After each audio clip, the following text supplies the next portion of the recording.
এই যে দেখুন ভাই, এই যে গাবরু নদীর চর দেখুন কার্টনের মধ্যে কি কত সুন্দর করে পুলি করছে। এই পুলি নেহারা আগলা উড়াইয়া লাগাইব।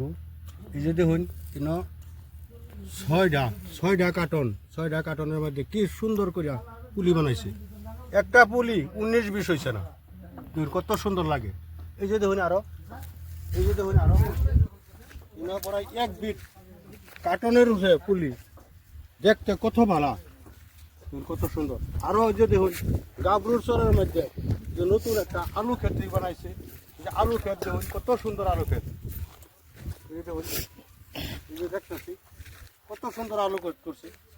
আলু ভালাই হয়েছে, সে আলুটা দেখতে ভালো লাগছে। সে দর্শক আনহারা দেখুন যে এই আমারই 22টা এনে ক্ষেত বানাইছি কার্টনের রূপে। তো তরমুজের বীজ লাগাইয়া খুব সুন্দর চারা করছে। সে আনহারা চারা দেখতে বিরাট ভালো লাগে, বিরাট পছন্দ হয়েছে। সে তারা বহুতটা ক্ষেত করছে, বহুত ক্ষেতের মধ্যে তারা মার খাইছে। সে কত কষ্ট করিয়া দেখুন নদীর চরে হাইরা তরমুজ খেতি লাগাইতেছে। তো তরমুজ খেতির মধ্যে যদি চারা মায়ের যায় তো এরা বহুত টেহা লস হইব।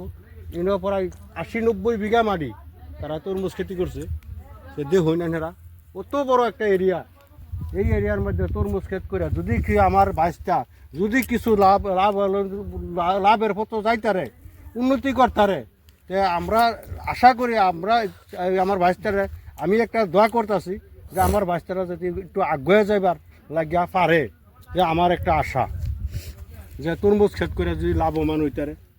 আনহারা আমার এই বাইশটার তরমুজ ক্ষেতটা আনহারা ছবি দেখবাই, দেখিয়া আনহারা রাইজের টাইম আমার এই বাইশটার লাগিয়া আনহারা একটা অনুরোধ করলাম, এই আমার বাইশটার ক্ষেতটা অল্প আনহারা দেখশন করে রাখবাই।